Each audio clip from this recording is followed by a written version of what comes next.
નમસ્કાર, હું આદર્શ છું. વેલકમ ટુ આદર્શ એજ્યુકેશન સોસાયટી. कक्षा 6 विषय हिंदी इकाई 3 समझदार नन्ही। इस कहानी में व्यक्ति को किसी भी परिस्थिति में भलाई करने का अपना स्वभाव नहीं छोड़ना चाहिए। यह बात प्रस्तुत की गई है। हमारे समाज में कुछ लोगों का स्वभाव बुरा हो सकता है, लेकिन हमें अपना अच्छा स्वभाव नहीं छोड़ना चाहिए। यहाँ समझदार नन्ही में यह बताया गया है कि सबका स्वभाव एक जैसा नहीं होता है। किसी का स्वभाव बहुत अच्छा होता है तो किसी का स्वभाव बहुत ज़्यादा खराब होता है। अच्छे स्वभाव वाले मनुष्य हमेशा दूसरों के साथ अच्छा व्यवहार करते हैं और उनकी भलाई करते हैं, और बुरे स्वभाव वाले लोग बुरे काम करते हैं और दूसरों का बुरा करते हैं। यहाँ तक कि जब कोई उनका भला करे तो भी वह उनके साथ बुरा व्यवहार ही करते हैं। परंतु हमें दूसरों के बुरे व्यवहार को होते हुए देखकर अपने अच्छे व्यवहार को नहीं बदलना चाहिए। यही बात प्रस्तुत की गई है। नन्ही बतख तट यानी किनारे पर आई तो उसने देखा कि एक बिच्छू दलदल यानी ज़मीन का वह हिस्सा जिसमें पानी होता है और उसके अंदर मिट्टी होती है, इंसान पशु पक्षी उसके अंदर धंसते चले जाते हैं यदि कोई उसमें फंस जाए तो, में फंसा है।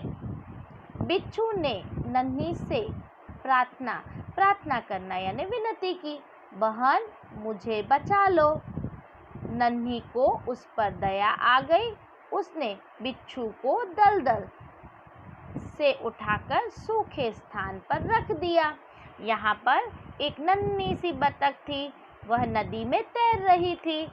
उसने क्या देखा कि एक बिच्छू दलदल में फंसा हुआ है और वह नन्ही से प्रार्थना कर रहा है कि उसे बचा लो।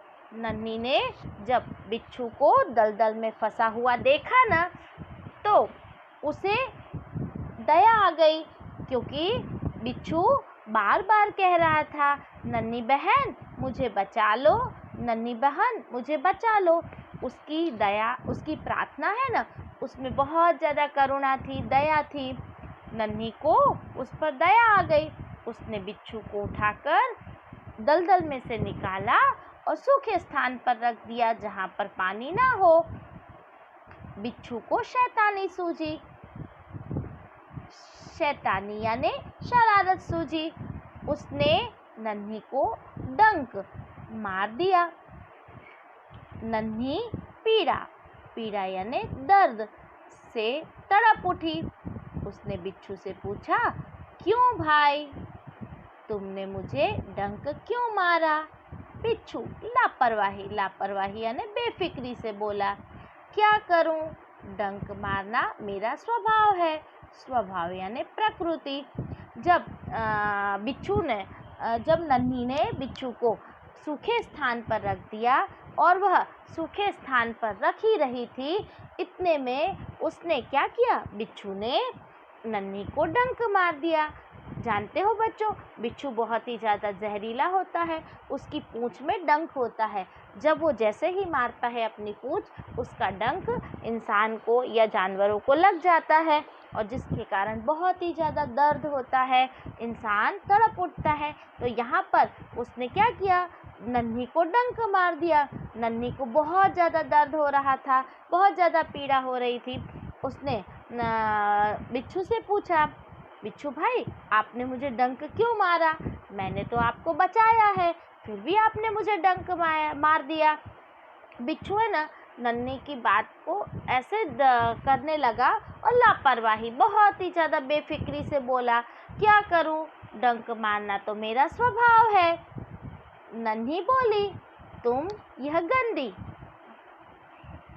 गंदी यानी खराब आदत छोड़ दो, नहीं तो कोई मुसीबत यानी संकट के समय तुम्हारी रक्षा करना यानी मदद करना नहीं करेगा। बिच्छू उसकी बात अनसुनी करना यानी ध्यान ना देना आगे बढ़ गया। नन्ही अपनी माँ के पास नदी में चली गई। माँ ने पूछा, नन्ही बेटी तुम कहाँ रह गई थी? जब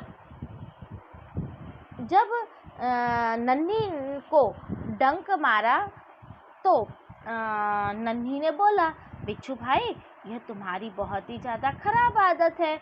मैंने तो तुम्हारे मदद की, तुम्हें बचाया और उसके बाद भी तुमने मुझे डंक मार दिया। यदि तुम ऐसी खराब आदत अपनी छोड़ोगे नहीं ना, तो जिस दिन तुम मुश्किल में पड़ जाओगे उस दिन तुम्हारी सहायता करने कोई नहीं आएगा। जब नन्ही यह बात बोल रही थी ना, तब बिच्छू ने उसकी बात पर बिल्कुल ध्यान नहीं दिया और वह आगे बढ़ गया। जब नन्ही को ऐसा लगा ना कि बिच्छू ने उसकी बात नहीं सुनी, तो वह अपनी माँ के पास नदी में चली गई। फिर जब वह वहाँ पर गई तो उसकी माँ ने पूछा, बेटी तुम कहाँ रह गई थी? इतनी देर क्यों हो गई? तुम अभी तक क्यों नहीं आई थी? नन्ही बोली, माँ एक बिच्छू दलदल में फंस गया था, उसे बचाने में देर हो गई। माँ खुश होकर बोली, खुश यानी प्रसन्न। माँ है ना, प्रसन्न होकर बोली, बेटी यह तुमने बहुत अच्छा काम किया है।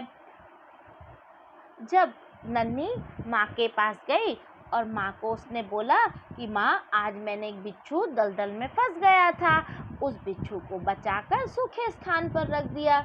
जब माँ ने नन्ही की ये बात सुनी तो माँ बहुत ज़्यादा प्रसन्न हो गई और उससे बोली, नन्ही बेटी आज तो तुमने बहुत अच्छा काम किया है, हमें हमेशा दूसरों की मदद करनी चाहिए। नन्ही बोली, लेकिन बदले में उसने मुझे डंक मार दिया। माँ बोली, बिच्छू अपनी गंदी आदत का गुलाम है, तुम उसे चाहे कितनी बार बचाओ वह बार बार डंक मारता रहेगा। नन्ही बोली, माँ मैं उसकी गंदी आदत छुड़ा कर रहूँगी। जब नन्ही ने माँ को बताया ना कि माँ मैंने उसे बचाया परंतु उसने तो मुझे डंक मार दिया, तब नन्ही की माँ ने नन्ही से कहा, बेटी नन्ही बिच्छू तो अपनी गंदी आदत का गुलाम होता है, यदि तुम एक बार नहीं बार बार भी बचाती रहोगी तो भी बिच्छू तो डंक मारता रहेगा, क्योंकि डंक मारना उसका स्वभाव होता है। तब नन्ही ने माँ से कहा, माँ अब तो मैं बिच्छू की गंदी आदत छुड़ा कर ही रहूँगी। कुछ दिन बाद बिच्छू के प्राण यानी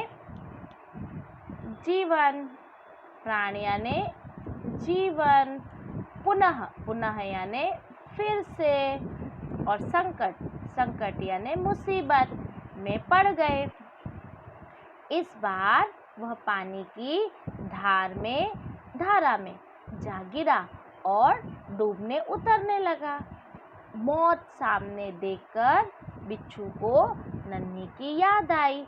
वह नन्ही को पुकारने लगा। पुकारना यानी आवाज देना। नन्ही ने उसकी करुण यानी दया भरी पुकार सुन ली। वह झपट कर बिच्छू के पास आ गई। सहसा यानी अचानक एकाएक ही उसके मन में विचार आया यानी ख्याल आया, अब मैं इस गंदे स्वभाव वाले बिच्छू को नहीं बचाऊंगी। जब नन्ही ने बिच्छू को बचाया था और बिच्छू ने नन्ही को डंक मारा था, अब एक बार फिर से बिच्छू के प्राण मुसीबत में पड़ गए और इस बार तो वह कहाँ पर गिरा? पानी की धारा में जा गिरा और डूबने लगा और ऊपर की तरफ आने लगा। जब उसके प्राण संकट में पड़ गए ना, मुसीबत में, उस समय उसे किसकी याद आई? नन्ही की याद आई और वह नन्ही को जोर जोर से बुलाने लगा, आवाज़ देने लगा, नन्ही बहन, नन्ही बहन। नन्ही ने उसकी आवाज़ सुन ली। उसकी आवाज़ में बहुत ही ज़्यादा दया थी, करुणा थी। उसकी आवाज़ सुनकर झटपट नन्ही वहाँ पर आती है और देखती क्या है कि बिच्छू तो पानी की धारा में गिर गया है, डूबने और उतरने लगा है। अचानक ही वह उसे बचाने जाती है ना, तब एकाएक सहसा अचानक उसके मन में विचार आता है, अरे ये तो वही बिच्छू है, इसका स्वभाव तो बहुत ही ज़्यादा गंदा है। जब मैंने इसे बचाया था तो भी इसने मुझे डंक मार दिया था। यदि मैं इसे वापस बचाने जाऊंगी तो ये मुझे डंक मारेगा। नहीं नहीं, अब इस गंदे स्वभाव वाले बिच्छू को तो मैं बचाऊंगी ही नहीं। बिच्छू गिड़गिड़ाने लगा। गिड़गिड़ाना यानी विनती करना, बहन मुझ पर दया करो। नन्ही का मन डोल जाना यानी विचार बदल जाना। उसने सोचा, हो सकता है इसने अपनी गंदी आदत छोड़ दी हो। नन्ही ने बिच्छू को दोबारा यानी फिर से जीवन दान दिया। जीवन दान देना यानी बचाया। बिच्छू अपने स्वभाव के अनुसार उसे डंक मारने के लिए आगे बढ़ा। नन्ही उसका इरादा यानी उसका विचार समझ गई। वह मुस्कुराकर बोली, बिच्छू भाई, ठिठक क्यों गए? अर्थात ठिठक जाना यानी रुक जाना, डंक मारो।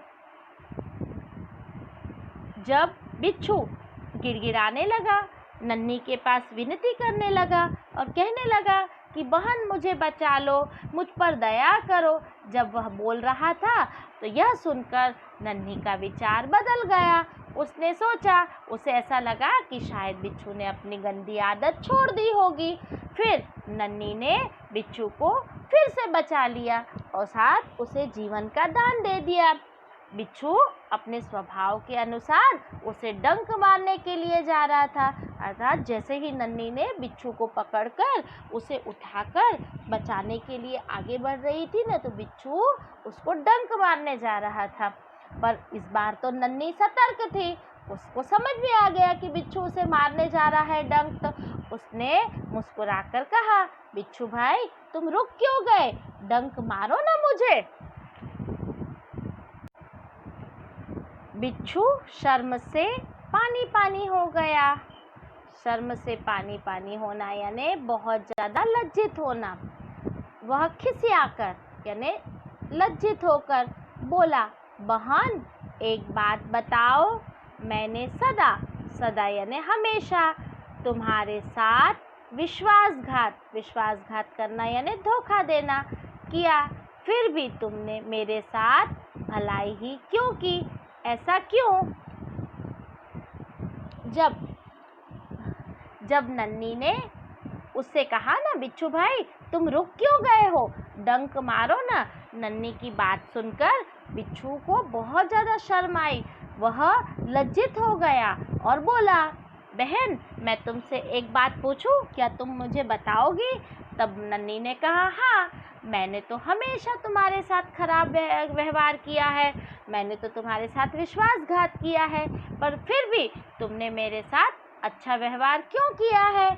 ऐसा बताओगी? नन्ही बोली, भलाई करना मेरा स्वभाव है। मैं तुमसे बदला लेने के लिए अपनी अच्छी आदत क्यों छोड़ दूँ? मेरा काम है बचाना। मैं मुसीबत में पड़े को बार बार बचाती रहूँगी। तुम्हारा काम है डंक मारना, तुम मारते रहो, देखती हूँ कौन जीतता है। जब नन्ही ने उससे कहा ना कि मेरा काम तो भलाई करना, अर्थात मैं अच्छा काम करती हूँ, तो तुम्हारी गंदी आदत को देखकर मैं अपने भलाई करने वाले स्वभाव को क्यों छोड़ दूँ? खाली तुमसे बदला लेने के लिए? नहीं, मैं तो ऐसा नहीं कर सकती। मैं तो हमेशा मुसीबत में, संकट में पड़े हुए लोगों को हमेशा बचाती रहूँगी, क्योंकि मेरा स्वभाव है भलाई करना और तुम्हारा काम तो डंक मारना है। तो तुम अपने स्वभाव के अनुसार तुम लोगों को डंक मारते रहो। देखते हैं हम दोनों में से कौन जीतता है। बिच्छू पछतावे से भर गया। बोला, नन्ही बहन, आज तुम जीत गई। मैं वचन देता हूँ कि अब मैं किसी निर्दोष यानी बेकसूर जीव को डंक नहीं मारूंगा। नन्ही खुश यानी प्रसन्न होकर नदी में चल दी। माँ ने आज फिर पूछा, बेटी कहाँ देर हो कर दी? नन्ही ने पूरी घटना बता दी। माँ प्यार से बोली, प्यारी समझदार नन्ही, भले लोग अपनी बार की भलाई से इसी तरह बुरे लोगों को भला बनाने की राह दिखाते हैं। राह दिखाना यानी रास्ता दिखाना। नन्ही प्रसन्न यानी खुश होकर थिरकने लगी यानी नाचने लगी। जब नन्ही ने कहा ना, देखते हैं हम दोनों में से कौन जीतता है, उसकी बात सुनकर बिच्छू को बहुत ज़्यादा पछतावा हुआ।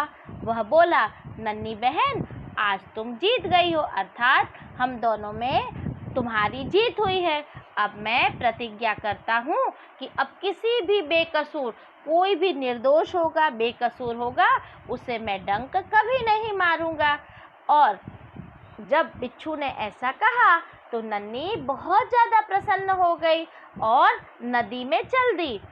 और फिर आज उसकी माँ ने उससे पूछा, बेटी प्यारी नन्ही, आज फिर से कहाँ देर हो गई? तब नन्ही ने बिच्छू के साथ जो बात हुई थी वो सारी बात अपनी माँ को बता दी। माँ ने बहुत प्यार से बोला, मेरी प्यारी बेटी, तू तो बहुत ज़्यादा समझदार है। हमेशा भले लोग क्या करते हैं, भले लोग बार भलाई करते हैं बुरे लोगों के साथ, और इस तरह भलाई करके बुरे लोगों को सही रास्ते पर लेकर आते हैं। जब नन्ही की प्रशंसा उसकी माँ ने की तो नन्ही बहुत ज़्यादा खुश हो गई और वह खुश होकर नाचने लगी। Thank you for joining us.